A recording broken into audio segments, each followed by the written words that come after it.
Olá pessoal, nesse vídeo nós vamos falar sobre a relação de Euler. Em alguns vídeos anteriores aí nós vimos que os números complexos eles podem ser representados num plano, que é o plano complexo, conforme eu vou ilustrar aqui para vocês, né? Nesse plano nós representamos aqui na horizontal a parte real do número e na vertical a parte imaginária desse número complexo. De forma que um número da forma x mais y ele vai ser representado por um ponto nesse plano complexo, cujas coordenadas são os valores de x e y que aparecem ali, né? Então esse ponto aqui representa um ponto arbitrário complexo, né? Z, tá? Bom, mas existe também uma outra maneira de representar esse número complexo na sua forma polar, onde ao invés de considerar esses dois parâmetros aqui, nós consideramos outros dois parâmetros, que são a distância do número complexo até a origem, né?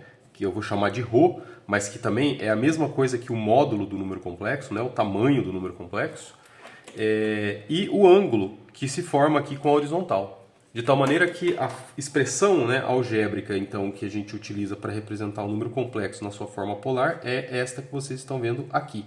Então percebam que ela tem uma forma, né, uma estrutura fixa. Isso aqui não muda, né? Então essa quantidade que vocês estão vendo aqui, essa combinação de seno e cosseno, ela é geral. Qualquer número complexo pode ser escrito com um tipo de combinação dessa forma aqui, né? Para algum valor de ângulo apropriado.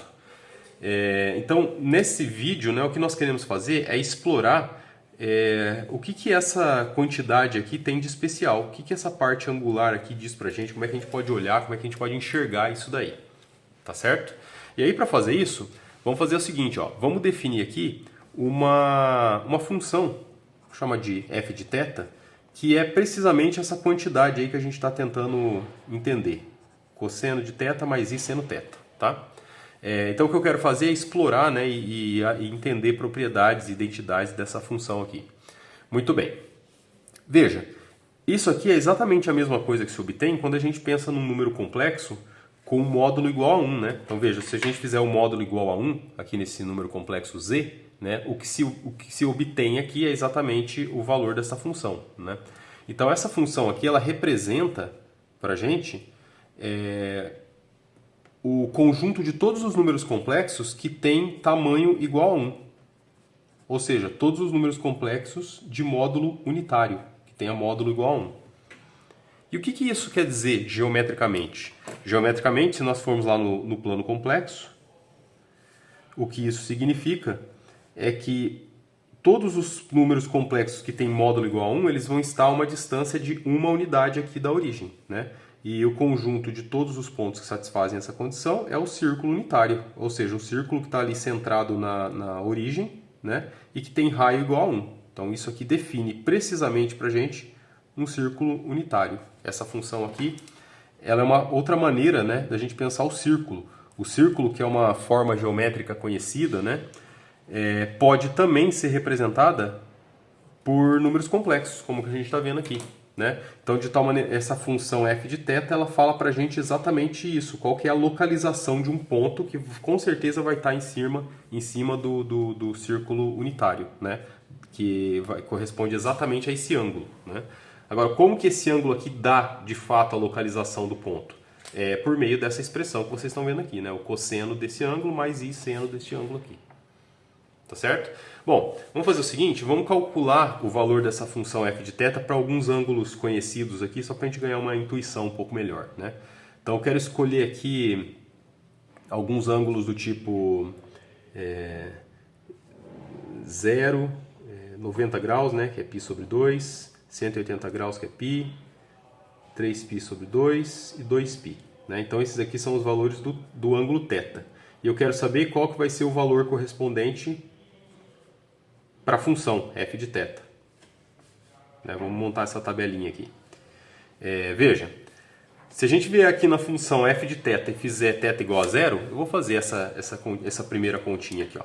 Se a gente calcular o f de 0, isso aqui vai ser o cosseno de 0 mais i vezes o seno de 0. Né? Seno de 0 nós sabemos que é 0. Então esse termo aqui desaparece, ou seja, não vai ter parte imaginária esse número. E o cosseno de 0 vale 1. Né? Então o valor dessa função aqui para θ igual a 0 é 1. Ou seja, deu como resultado um número real. Será que vai ser sempre um número real? Não, né? Se a gente calcular para os outros, por exemplo, f de π sobre 2. Isso aqui é a mesma coisa que cosseno de π sobre 2 mais i vezes o seno de π sobre 2, né? Agora o cosseno de 90 graus é zero, esse termo desaparece, ou seja, não vai ter parte real. E o seno de 90 graus é 1, né? Vai ficar 1 multiplicando i. 1 vezes i, ou simplesmente i, né? Então veja, o resultado dessa conta aqui deu um número imaginário agora, né?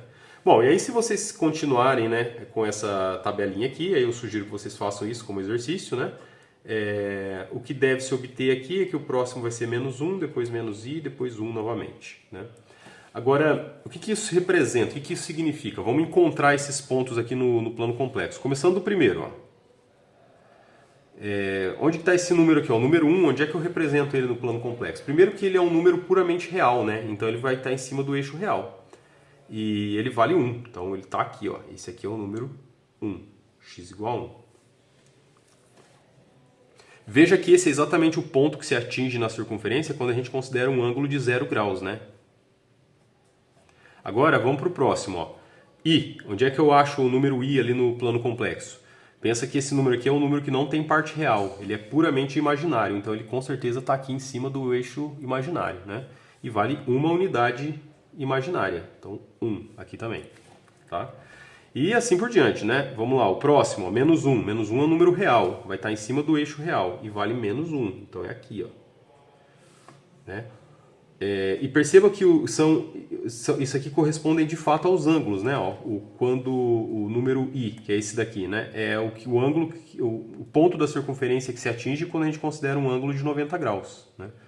O menos 1 é o ponto da circunferência que a gente atinge quando considera um ângulo de 180 graus, né? E assim por diante. O próximo ali vai ser o menos i, né? Que vai estar bem aqui nessa localização e aí retorna novamente para o 1, né?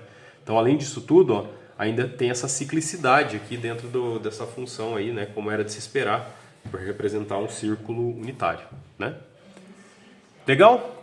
Então é isso. Agora na próxima videoaula nós vamos explorar um pouco mais essa expressão aqui de um ponto de vista um pouco mais algébrico, porque essa expressão algébrica que vocês estão vendo aqui, essa combinação linear de seno e cosseno, ela é bem específica, né? E existe uma maneira mais simples, mais compacta, né, e eficiente de escrever esta relação aqui, que é usando a chamada relação de Euler, né? Que é o que nós vamos ver na próxima aula, tá bom?